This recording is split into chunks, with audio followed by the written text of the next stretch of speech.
Panginoon naming Diyos, sa oras ng takot at kaguluhan, lumalapit kami sa iyo.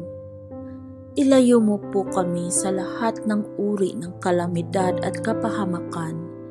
Yakapin mo kami ng iyong walang hanggang pag-ibig at paglingap. Bigyan mo kami ng kapayapaan sa gitna ng unos. Palakasin mo ang aming pananampalataya na ikaw ay laging naroroon. Ingatan mo ang aming pamilya at mga mahal sa buhay. Tulungan mo kaming maging matatag at mapagkalinga sa isa't isa. Patnubayan mo kami sa bawat araw at ipaalala na sa iyo nagmula ang aming kaligtasan. Salamat, Panginoon, sa iyong kabutihan at pag-ibig na walang hanggan. Sa ngalan ni Jesus, Amen.